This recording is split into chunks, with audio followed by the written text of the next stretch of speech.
We got another question saying, before this break, um, when have you had such a long break from squash? I think the only other time that I've had such a long break is when I've been injured. So I think the last time was probably maybe in, I don't remember exactly, but maybe 2015 or 2016 when I had like an ankle injury, and I had to kind of go to an ankle specialist to get it sorted. Luckily, I didn't need surgery, and injections kind of did the trick. But I was out not playing squash for about 2 months. But this whole thing is very different because at that time you can't play, so you're kind of forced not to play. Whereas now I can play, and I can't play because of some other factors. So it's kind of different to kind of deal with that. What kind of physical build-up do you think is most helpful for squash, and why? Look, I think squash is a game which is kind of, it uses like everything in place. It's a very, very complete sport. So you have your speed work, the speed endurance as well, the power, the stability of your core to kind of stay in deep positions. So all that is, it's all together in the sport. So I think you need to focus on all of those components to kind of build up your overall self. Of course, different people have different strengths, and you need to see what your individual strengths are. But hopefully, you can work on those strengths and make them better, and work on your weaknesses and get them on par, so that you're not found out by your opponents. Got a lot of questions coming in here. We got a question from Zongji. Hi Saurav, do you think height matters in squash? For short players like myself, I feel that sometimes I need more effort to cover the court. Well, Zongji, I sympathize with you because I'm one of the shorter players on tour. And I think height is what you make of it. It's like anything. It's like how you leverage your strengths to the best of your ability. I think players like us, we have quick feet, and that helps us get to balls a lot quicker. I think we, like in terms of like getting low down to balls, I think that helps a lot. Of course, taller players have a higher reach and they can command the tee a bit better. And when the ball is up high, that helps with them, and volleying across the tee, like I said. But I think it's important to not dwell on kind of the maybe the weaknesses that you think in yourself, like your height. I think you can make the best of what you have, and squash is a very good game to kind of allow you to do whatever you want with what you have. Like, it's not like, let's say, basketball, where you kind of really need to be tall to kind of dunk the ball, or even tennis, where if you're not really tall, serve is such an important weapon in tennis. So I think squash is a brilliant game that way.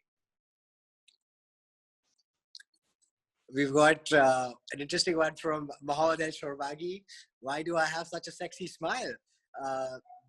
This is a tough one, Mo. I think I try to keep you happy all the time, except maybe when we play. And I think the sexy smile helps. So maybe it's to keep you happy.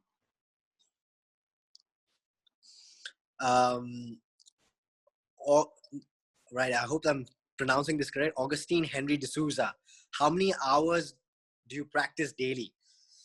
So I think overall it's like maybe like 4 to 5 hours in total, putting in, but it's not just squash. There are other things which you kind of look into, and the physical stuff, gym work, speed work, like I mentioned earlier, and the squash is obviously a very important part of it. So I think 4 to 5 hours on average, I'd say.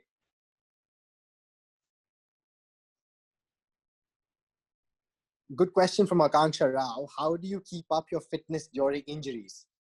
I think one of the key elements of that is staying patient and listening to good advice from your physios or the experts dealing with you.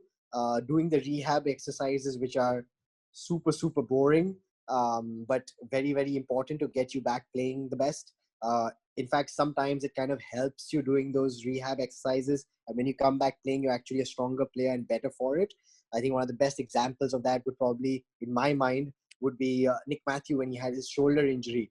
Of course, he was a very, very good player even before the injury, but I think his best years on the squash court, and of all the stuff he achieved, some brilliant things that he did, were after the shoulder injury, and I think that time away really helped Nick with that.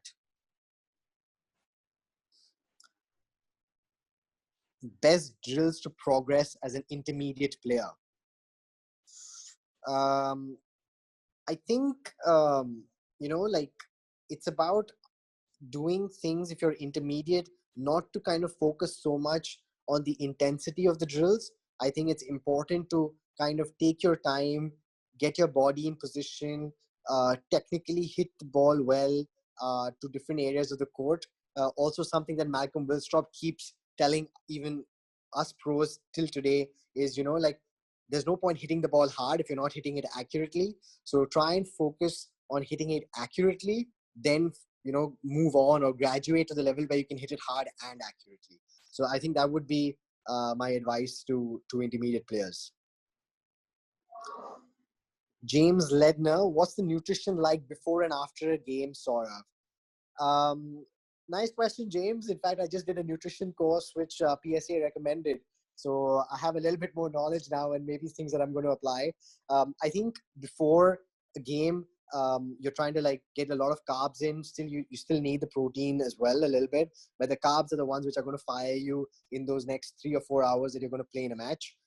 Just before a match, I also have a banana. I think it just helps me. Like if I've had like a proper meal, like about 3-4 hours before, sometimes I start getting hungry just before the match. So banana helps me. I think after the match, a lot of players do take protein supplements. I don't do that because I've not had the best experience in terms of my stomach handling them. So I try and get off court, stretch as quickly and shower as quickly as I can, and get a good meal in, like a proper meal in.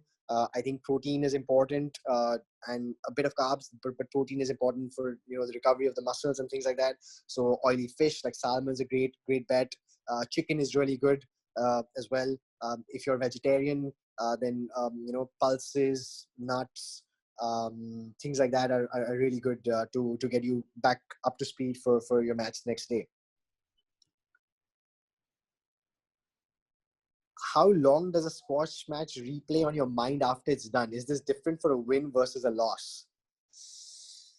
I think it all depends. Sometimes you win and you haven't played the best, so I think you don't really think about it as much. Maybe after a close loss, it plays in your mind for a very, very long time because you're replaying the points where you could have done something differently and the match could have turned. I think when you've played really, really well and you've won, I think you try and keep that in your mind because it's a happy moment, a happy memory, and it makes you feel good. So, but I'd say like at the most, you'd probably be thinking about a match intensely and acutely, maybe for a week. I don't think more than that.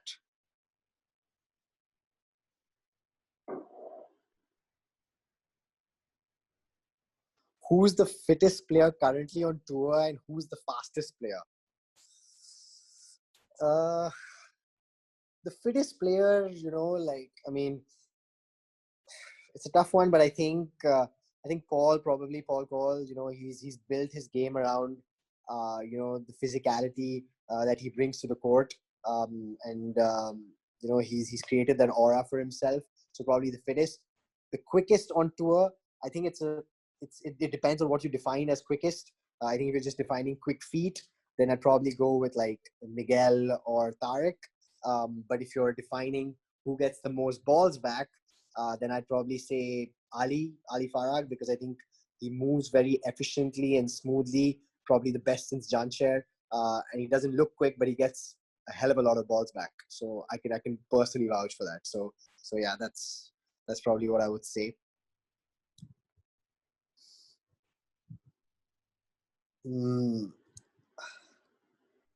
Hi Saurav, I saw you play in Mauritius. Do you ever lose your cool on the court? Have you ever had coaching to deal with that? I try not to lose my cool on court. I think coming from the Pontefract stable, Malcolm Wilstrop stable, I think that's one of the first things we're taught to kind of behave properly. Of course, over the years, I've had moments where I've kind of lost it. I've how do I put it? Like the occasion has gotten to me a bit, and in retrospect, I regret that. I haven't had coaching from it. I think the only thing that I've had is Malcolm telling me how I should behave. And I think overall, I would like to think that I've conducted myself in a proper manner through my PSA career. Hi, Scott. Scott Hadley here. It's been a while, Scott. Hope you're well. Did you enjoy your time in Pontefract, England in the early days? And do you remember we played in PSL? Of course, I remember we played in PSL. You were a very, very difficult player to play. I'm glad I don't have to play you anymore. Did I enjoy my time in Pontefract? Of course I did. It's one of the most satisfying things that I've done in my squash career. Obviously, learning so much from everyone there, starting with Malcolm, who's there all the time, but also like getting on court with players like James Wilstrop, Lee Beachill, Vanessa Atkinson, Anthony Ricketts, and even like all the other juniors and intermediate players that people are not aware about. You can learn from everyone that you're on court with, and it's been an absolute pleasure.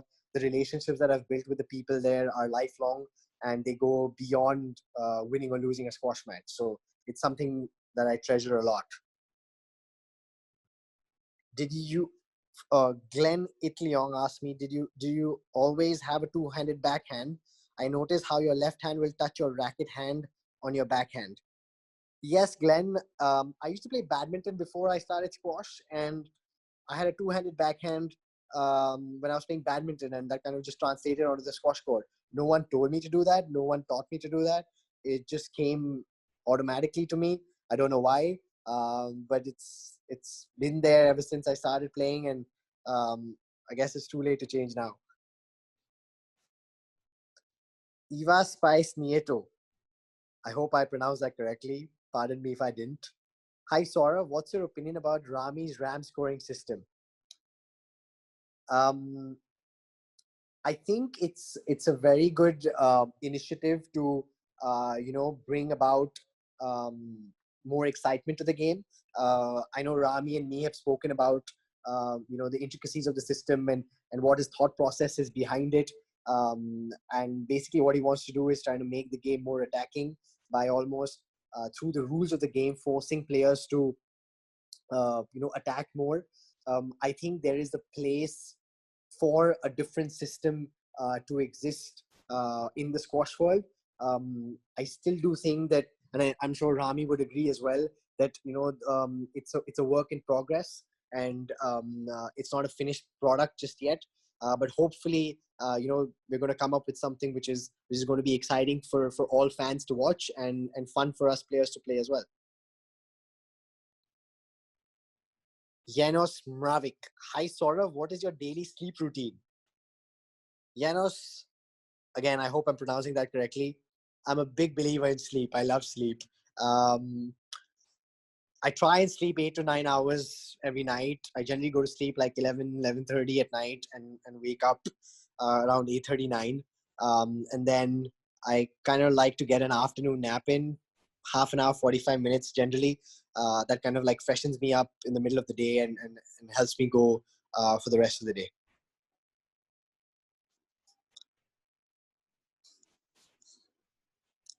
Piyush Jetia from my home club, Calcutta Rackets Club. Hi, Piyush uncle. Hope you're well. Do you foresee any Indian players in the top 10 in the next few years? Well, hopefully myself. Other than myself, I think Ramit Tandon, who's from our club as well, I think he has the skill set to get there. Mahesh Mangaonkar as well from Bombay. I think he's got a solid game and he's really hungry to do well. So if I had to pick two, I would say those two at this moment in time would be my top picks to make it into the top 10, and hopefully they will. Is being confident a sign of strong mentality, or is it a sign of arrogance? I think you have to be confident. I think like anything, there's a fine line. You need to be quietly confident, but not over the top. As long as you can maintain that balance and have the humility as well to go with it, I think you're doing fine. Arman Kumar, how is squash being promoted in India? Whoa, that's a difficult one. I wish I was part of the admin, but I'm not. So I think you'll have to ask that to the powers to be. But I think as players, what we're trying to do is we're trying to like achieve as much as we can, because nothing breeds success like success, and more people are going to take up this game if we succeed. So that's our responsibility, and that's what we're working towards. Ramit Tandon, my favorite training partner. Sir, what's the secret to your speed? Because you get a hell of a lot of balls back as well. Very annoying. Well, Ramit, is because I play you in practice pretty much every day, and you're not the easiest to read, and you hold the ball way too much. And if I don't, you know, if I'm not quick enough to get these balls back, you're going to make me look really silly and embarrass me on court. So just so that, everyone thinks that, yeah, Saurav is actually a decent player, uh, I need to get balls back. So that's the secret to my speed, I think. Question from Javier Alemani. What about your mental side of your game? What tips can you give? Look, Javier, it's the mental side is as important, if not even more important, than the physical side. Mentally, what you can do is unbelievable. Like, you go beyond what is physically possible in a lot of ways. So I think you need to have the belief to say that I can win this match, or I can go that little more to really perform on the big stage and against the top players. So mentality is super important. James Ledner, who's your best practice partner? Uh, I'd say I'd have to go for two people. I'd say James Willstrop. I love practicing with him. I always feel like I'm more accurate after a session playing with him. And the other one would be the one I practice with most now is Ramit Tandon. I think we do a lot of stuff together, and he's a brilliant person to train with. And he's very sharp in the way he plays, and he's a brilliant practice player. So yeah, those two. Question from Dhruv Dhawan. Hi Dhruv, hope you're doing well in Delhi. What do the Egyptian juniors do differently compared to the rest of the world with regards to physical training? I don't know, to be honest, Dhruv. I haven't really watched what the juniors do. Um, if you ask me what the Egyptian players, I think they focus a lot on match practice. I think they have a lot of players to play with. So, they're getting different kind of variety of games to contend with, and that makes them very good to handle different situations on court squash-wise. And I think that's one of the reasons why Egypt is doing so well on the world stage. Has Sam Todd ever beaten me? I don't think Sam's ever beaten me. I think he's taken games of me in practice. I think he's a very talented player. I've seen him since the day he's picked up a squash racket. I think he's brilliant, and he's doing some really good things, and I'm sure he's got a very bright future ahead of him.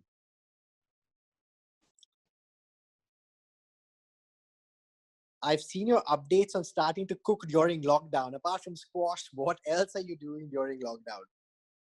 Well, Anurag, I'm not playing squash, so that's out of the question because everything is shut.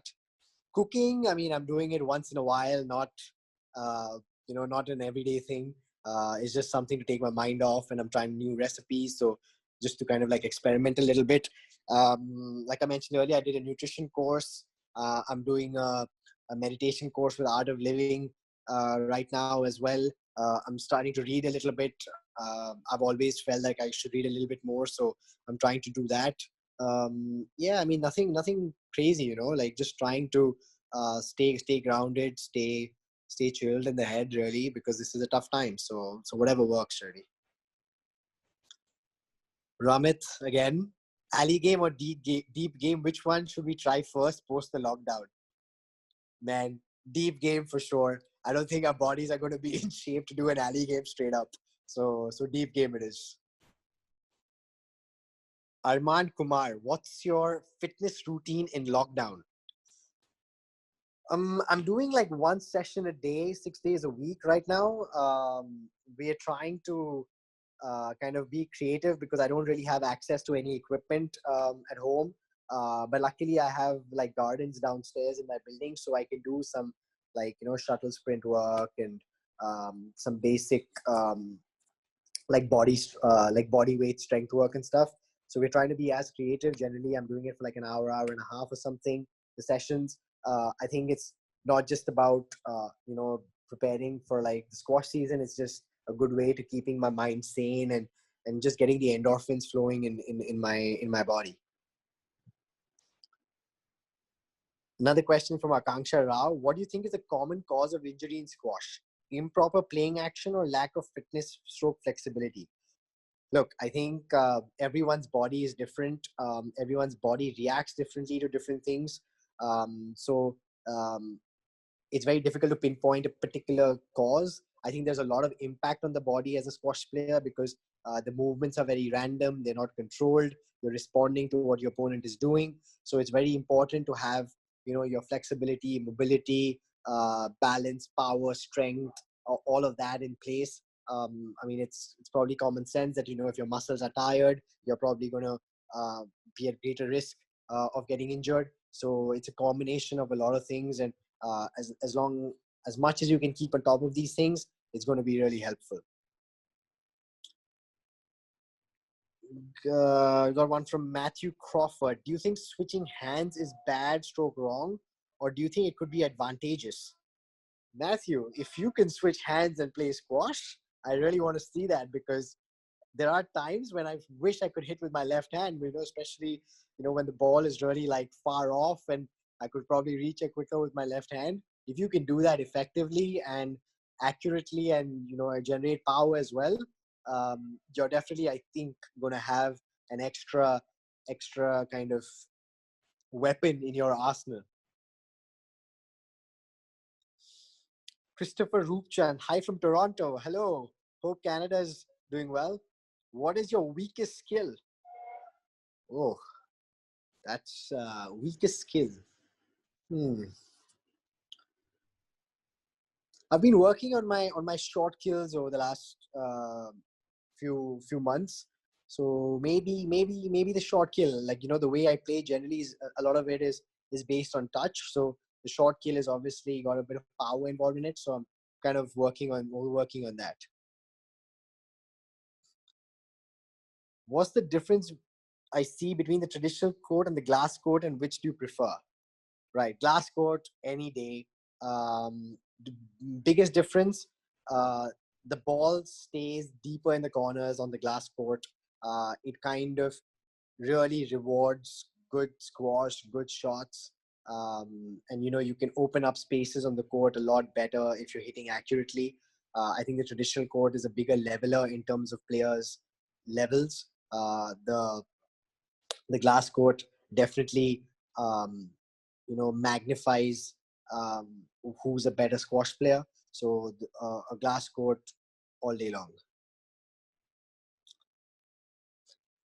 Got a question: watching anything good on Netflix? Yeah, right now I'm watching a show called Hinterland, which is based in Wales, and The Crown as well. I want to start watching The Last Dance, which is Michael Jordan's documentary. Before this, I watched Shetland, which was based in Scotland, and I really like that. I'm quite sad actually that they haven't made more of that show. Do you think squash can grow in popularity in India? Well, David, I definitely think so, because over the last 5 to 10 years, squash has grown in leaps and bounds in India. I think that's coincided with the results on court from all the players as well. And I really hope that over the next few years we can raise the bar and improve that popularity and take it to the next level. What is your normal weekly routine like in off season? See, look, in the off season, you have a lot of time and you can put your body through hell to kind of prepare you for the rest of the season. So I think during the off season, you're focusing more on the off court work than what you would normally do in the season. And then you're also trying to like experiment a little bit with your squash game to kind of add few things here and there so that you have a few more subtleties when the new season starts. I think in terms of hours. You're still looking at like, 4 to 6 hours depending on what you're doing. But I think in terms of like off court and on court is probably distributed 50-50, whereas during the season it's probably about 70-30 more like on court. Abhishek Agarwal, how are you dealing with being consistently in top 20 and desperate to break into the top 10? Hi Abhishek, how are you doing? Hope you're well.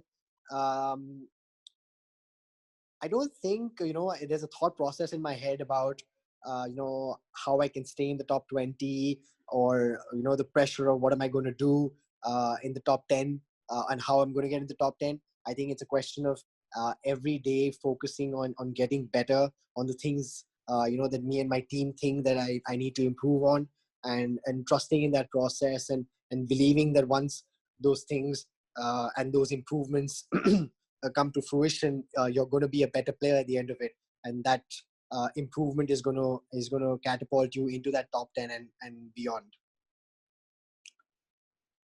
Serious player from Ramit Tandon. Serious question. Ramit, I didn't know you could ask serious questions, but one player in the top 10 you enjoy playing against. It's a tough one, man. All the players in the top 10 are difficult to play against. It's not easy to play against anyone really. But who are the ones in the, I think playing Mo is fun because he's world number one, and obviously he has so much pedigree, so it kind of gives you a way to kind of mark yourself, or see where you're at in terms of how good you are at that point in time. And you generally end up having some brutal exchanges with him because that's just the way he is, and it's enjoyable to have those brutal exchanges, funnily enough. So yeah, maybe more. What's my favorite tournament on the PSA? Favorite tournament, if there's a tournament in India, that's going to be the favorite tournament. If not, then I'd say maybe it's between Tournament of Champions because of the venue that we play at, or Qatar, the Qatar Classic, because of the way they take care of us as players. I think that should be the blueprint for every event. I mean, the way Qatar takes care of all the players is absolutely brilliant. Mohammad El Sargani. Hi Saurav, why do you think Egypt is dominating the world of squash for several years now? I think I answer a little bit in terms of they have a lot of variety of players to play with in practice. I think that helps.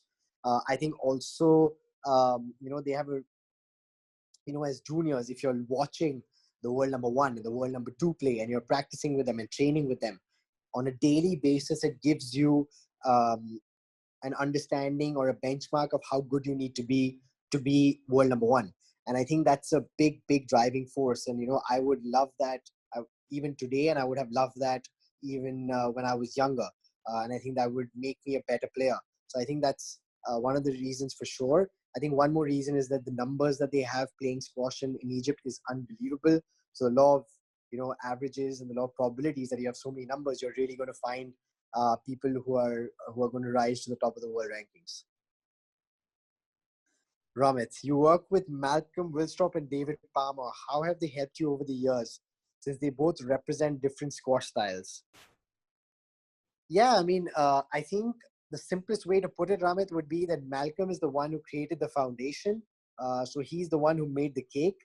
And the way David has helped me over the last couple of years is that he's added on top of that cake, and he's the icing on the cake.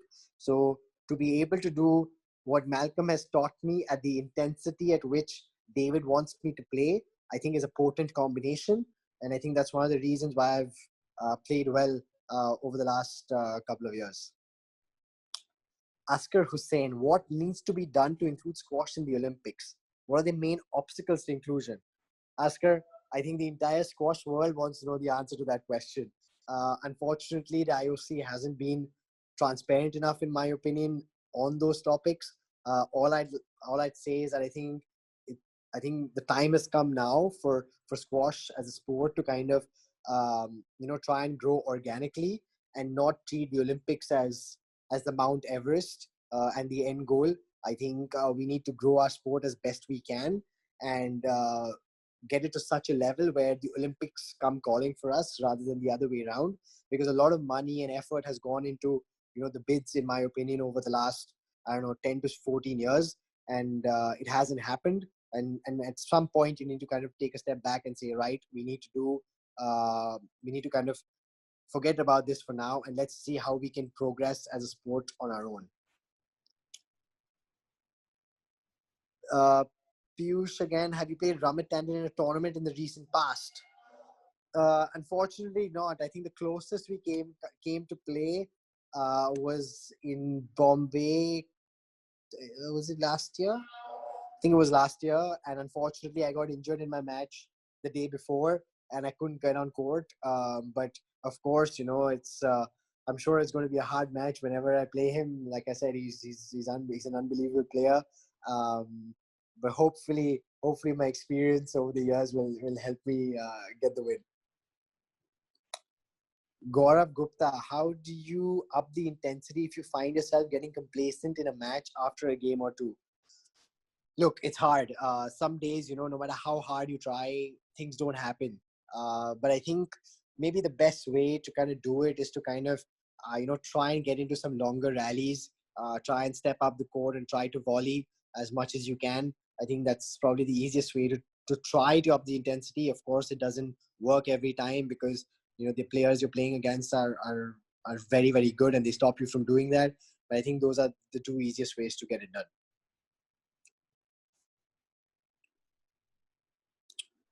Christopher Roopchand, I noticed that mental tenacity wins games. How are you preparing to win the psychological game? Mental tenacity wins a lot of matches. I think that sometimes that's the difference between winning and losing. That's the difference between, in a lot of ways, the top four, I think, with the rest of the players. I think personally, for me, I'm trying to look back at my matches, understanding how I felt at different points in my matches, and seeing what I could have done, obviously squash wise, but also mentally to kind of up the intensity or maintain that intensity at, at those critical moments. Of course, it's also being able to recognize and understand which those critical moments are, because it's not always that 8-all or 9-all are the important ones. Sometimes it's 4-all or even 2-all, or sometimes it's even when you're 5-1 up. Those are important moments in a match. So to understand that is something that I'm working on.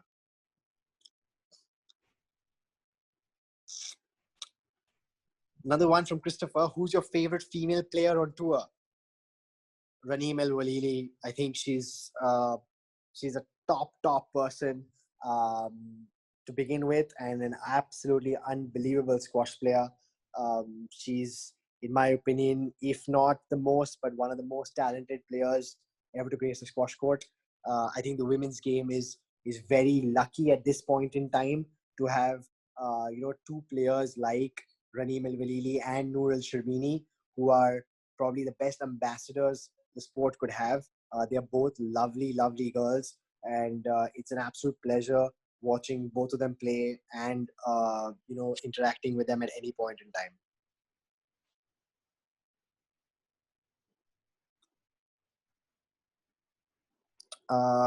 Let's see, what else have we got?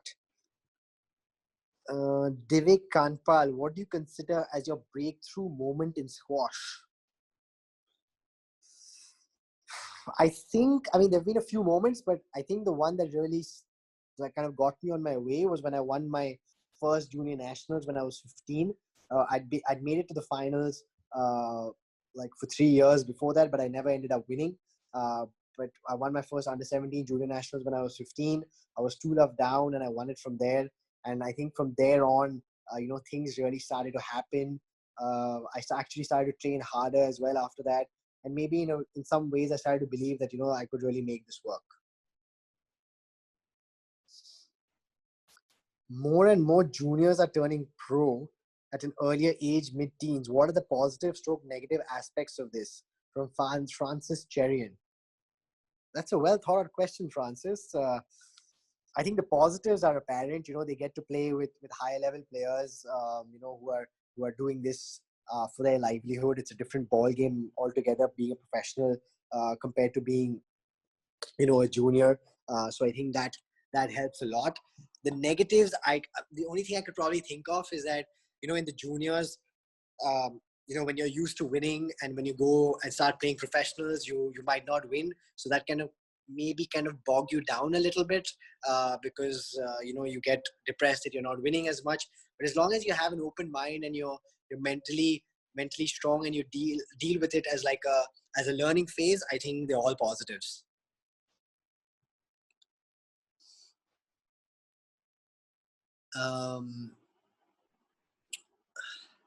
Khurram Farouk, good to see your progress in PSA ranking. Can you see more Indian players following your footstep? Thanks for your compliment, Khurram. In terms of the Indian players, I think I've already named Ramit and Mahesh as the two people who I think are closest to following in my footsteps. I think there are a few juniors. There's Veer Chotrani, who's done well. I think also Harinder Pal Sandhu, who's not a junior, but he's actually older than Mahesh and Ramit. I think he has it in him if he can stay injury free. So hopefully they will do it.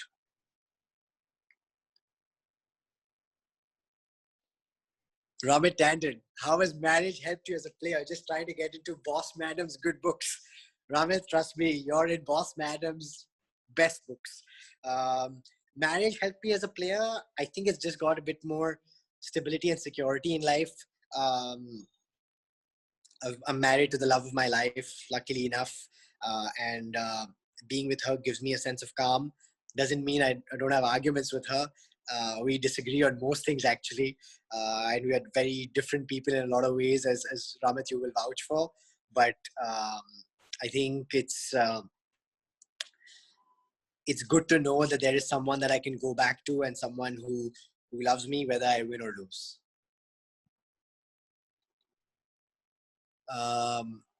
What else? Shrivats Bagaria. Hi Saurav. Hope you've been well. Do you think there would be a different approach to the game by players few months down the line? Well, I don't know, Shrivats. We'll have to kind of see how it goes, because I think people will definitely still be trying to win. I think there will be a few additions, few subtle variations that people will bring to the table. And I think that's going to make the tour a more interesting place. And it's going to make it more exciting for all you fans as well. Saide Hamza, who is the most difficult to play against in the top three? If I'm correct, the top three right now is Mo, Ali, and Gawad. The most difficult to play in the top three, I think all three of them are difficult in their own ways. But I'd say maybe Gawad, because he's very, very difficult to read. And you don't know, what intensity you're going to get out of him. He's very unpredictable in that way. And he structures points unbelievably well, even though he's that unpredictable. So maybe Gawad. John Hart. Hi, Saurav. Love watching you play. Thank you very much. You do this thing with your backhand where you use your left hand, possibly pushing off to give more momentum. Why do you do that? Would you recommend the technique? John, I wouldn't recommend the technique, because I feel like people who have the normal backhand are much nicer to look at. I always cringe, actually, when I watch myself play and I watch myself hitting the backhand. Having said that, it definitely helps me put more power into my shots, and I can control the ball better. I think if it comes naturally to you, then yeah, go for it. But if you can do it the traditional way, I think that's probably better. What match of yours would you recommend us watching on YouTube? I think if if it's fresh in my memory, probably Canary Wharf against Simon. I think I played pretty well in that match, or maybe my match with Mo at Channel Vass, where unfortunately I lost in 5. But I think it was a top quality match. Moving on from that match with Mo, actually, we got a question from Anurag saying the last two encounters with Mohammed, two amazing matches, both went to the wire. What do you think ultimately went wrong? I didn't play the deciding games well enough. I think I gave him too much of a lead in the fifth at Channel Vass and in the third in Canary Wharf.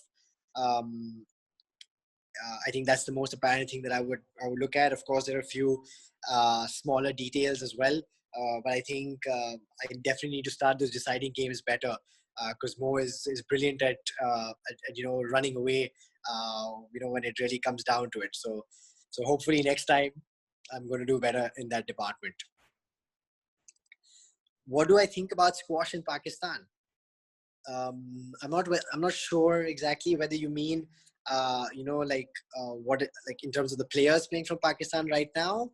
I think every country goes through cycles. I think Egypt is having a fantastic cycle. England and Australia have had those cycles in the past. Pakistan obviously before them. I think Pakistan is going through a lean period. But they might come back at some point, and they have rich tradition. So I wouldn't bet against that. Or if you're asking me about tournaments to be played in Pakistan, I think my view would slightly be biased because I'm from India, and it's not easy traveling from India to Pakistan, so it would be difficult for me to go. But I think in the general sense of things, I definitely hope that things in their country get more peaceful and things are chilled out, so that the security situation isn't such a big problem, and you can have events there. More events in more countries is always good for the tour. If you could pick one player to be your doubles partner, who would it be? From James Wilcock. Doubles partner. Oh, this is a tough one. So I generally play on the backhand side in the doubles, both in the mixed doubles with Deepika and with Harinder in the men's doubles. If I had to pick a women's partner, I'm not going to choose the partners that I already play with because they would be my number one choices. But if I had to pick a women's partner for mixed doubles, I'd probably say Joelle King. I think she is, along with Deepika, in my opinion, the best women's doubles player out there. She's absolutely brilliant, and it's a nightmare playing against her. In the men's, let's see, who do you pick? Maybe Mohammed, actually. I think Mo and me get along really well. I think we kind of have different games in a lot of ways, and he's absolutely unbelievable on the forehand. He doesn't miss the cross-court nick on the forehand, and I think he's going to be pretty lethal. Hits the shot low kill really good as well, and on the 13-inch thin, that's going to be like an unbelievable shot. So maybe Mohammed. Matthew Crawford, with equipment, facilities, and training, coaching being hard to find in certain places and being costly, what do you think the best ways to get new young players into the game are? It's a really tough question, Matthew. I think all national federations and the PSA are definitely thinking about things like that at this point in time. I think doing stuff like this, interacting with players. I think the PSA has brought out a lot of like retro videos, if I may add, about like old battles. Greg and Nick came out this week. Rami and James. Those things. I mean, I'm fascinated looking at them. I think some of the stuff where you can kind of adapt the squash game and do kind of like home court kind of things, simple things which you can do at home with a squash racket. I think those help.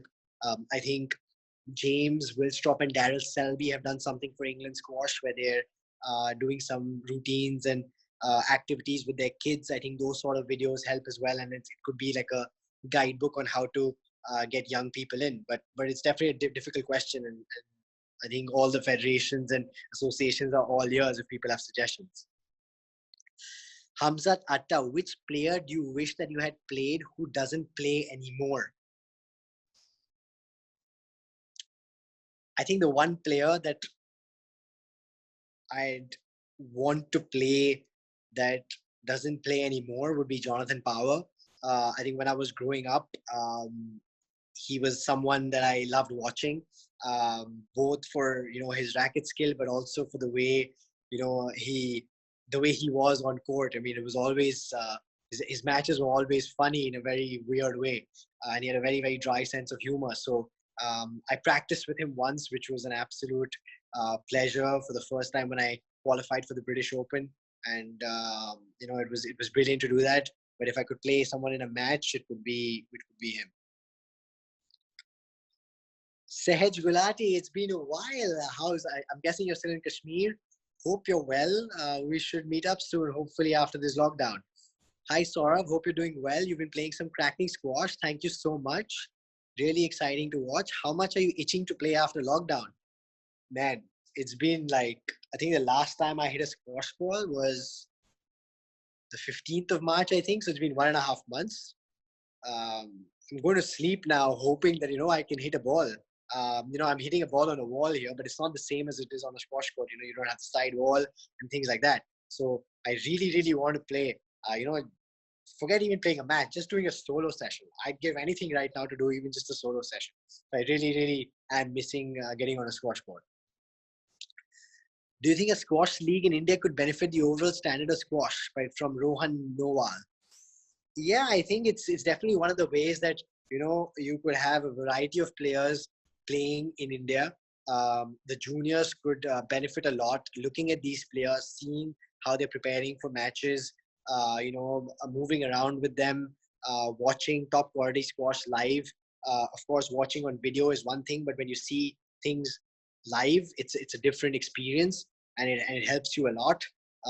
So I think that's definitely one of the things which will help Indian squash. But of course, conducting a league is not easy. It's difficult. There are a lot of logistical things that you need to look into. So hopefully something like that will be put together soon. I know people are working on it behind the scenes, but nothing concrete has come out just yet. So hopefully soon. Matthew Crawford, what do you think of Squash 57 racquetball? Matthew, to be honest, I'm not the biggest fan of racquetball. I think squash is a much more dynamic sport. Of course, racquetball is a different sport, and I think there is an audience and there is a level of player for it. I think as you grow older, it's probably a more conducive and suitable sport to play. But if you ask me today whether I would play squash or racquetball or squash 57, squash every single day of the year.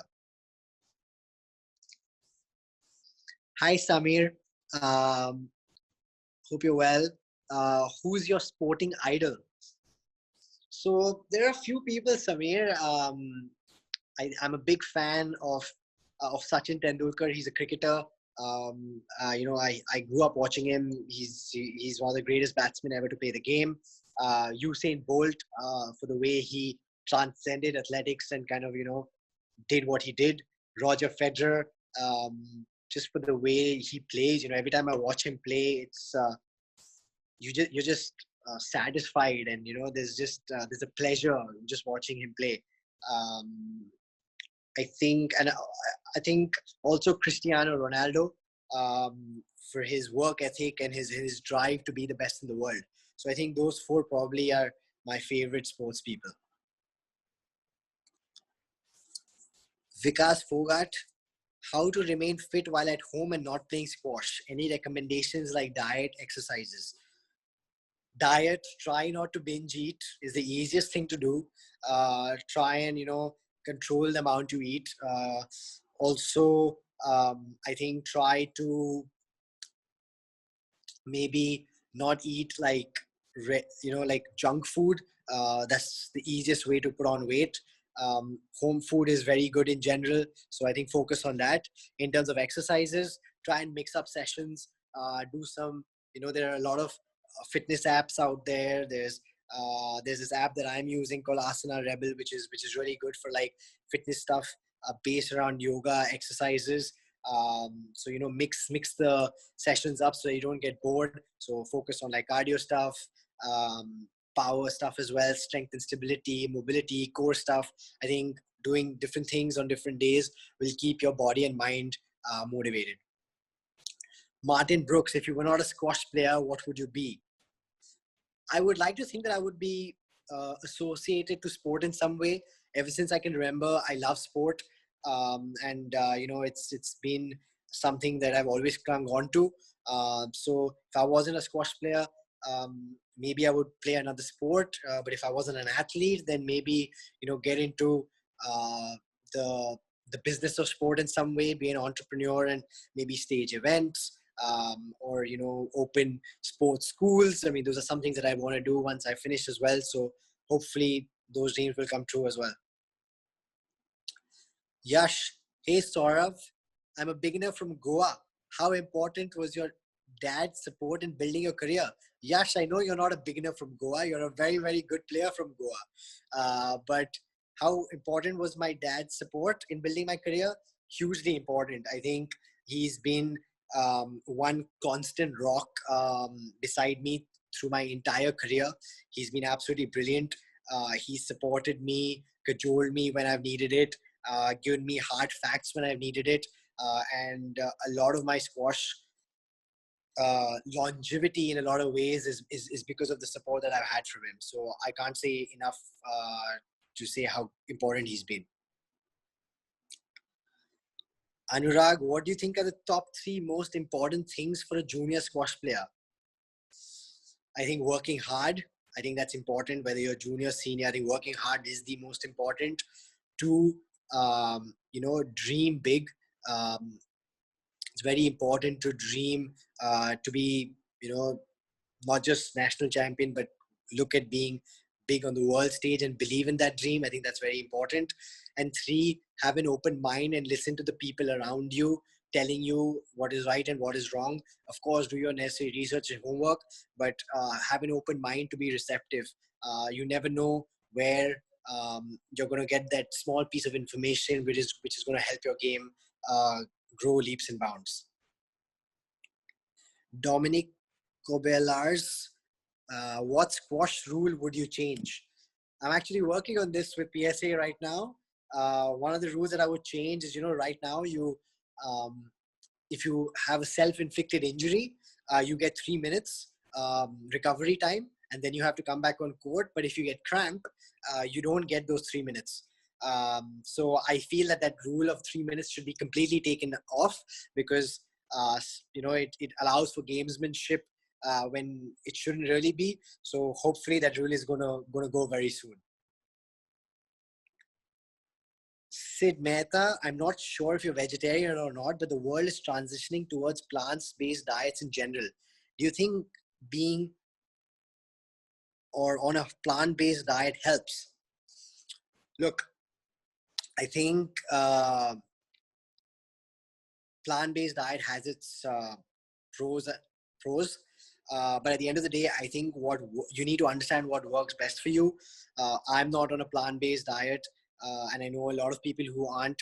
I think you need to see, what is helping your performance the best and what is making you produce best results on court. And if that means being vegetarian, then you should do that. If that means being non-vegetarian, then that's fine too. As long as you're eating healthy, I think it's fine. I know there is a thing about, there's a big trend towards this, but I feel like for anything, you should make up your own mind and see what works for you. Do you miss Rami Ashur by Nikhil Naralkar? Of course I do. He is the most talented player, in my opinion, to ever grace a squash court. If someone was born to play squash, it's Rami. What he brought to the squash world is not quantifiable. He's an amazing character, brilliant player, a very good friend.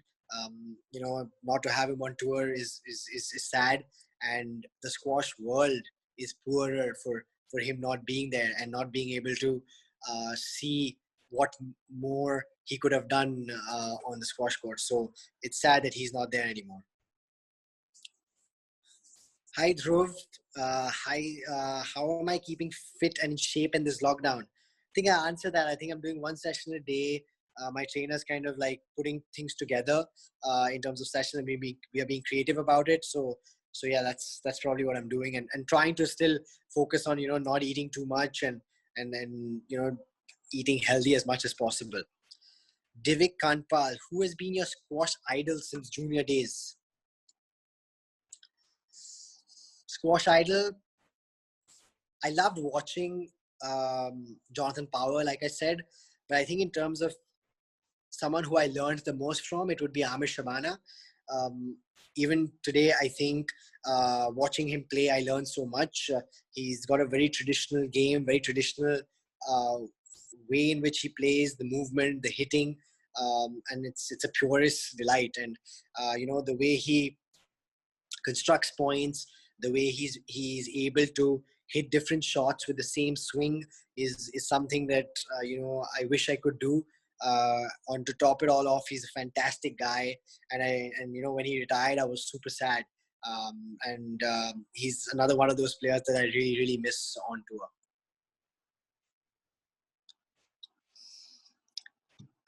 Do players travel on their own money, or is it something sponsors take care of? I think every player is different. I think sometimes players have sponsors who pay for their travels, or you're sponsored and then you just use the money as you wish. For us Indian players, I think a few of us have gotten a lot of support from the Indian government, where they kind of give us our flight tickets and help us with that, and that's helped us a lot over the last few years. So we are indebted to the Indian government for that. But every player is different, and for some players they need to do it themselves.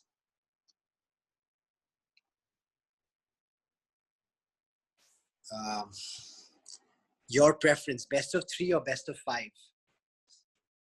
Best of five. I think best of five is a true test of you as a squash player. I think best of three has a space in the squash calendar. I think it depends on the venues. I think best of three works very well at a venue like Canary Wharf or the NetSuite Open in San Francisco. Um, I think it's very exciting for audiences to watch as well, and you kind of can cram in a lot more matches. So you see a more variety of players. So I think that's there. I think the true test of best of three or best of five is in terms of what the audience thinks. As a player personally to play the best of five, yes.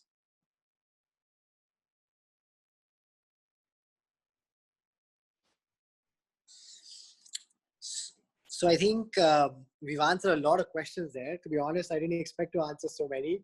Um, I hope all of y'all have had a fun time doing this with me. Thanks a lot for logging in and helping me out here. Like I said at the very beginning, this is my first time ever on getting on Facebook Live. So I'm indebted to all of y'all to making this a fun session. I hope you had a lot of fun with me. I'm going to sign off now. I need to get some food in my stomach. But all of y'all, this is a tough time. We don't know when you're going to come back on tour. We don't know when any of us are going to return to normal life. But, the important thing right now is to stay indoors, be responsible with your actions. Your actions don't just affect yourself, they affect so many other people around you, people you know and the people you don't know. And the more responsible each one of us is, the quicker we're going to get out of this, and hopefully we're going to see you or actually you're going to see us performing live for you at a tournament very very soon, and hopefully we will be able to entertain you even better than before the lockdown comes. So here's to positivity for the future, um, with a lot of hope. Signing off here.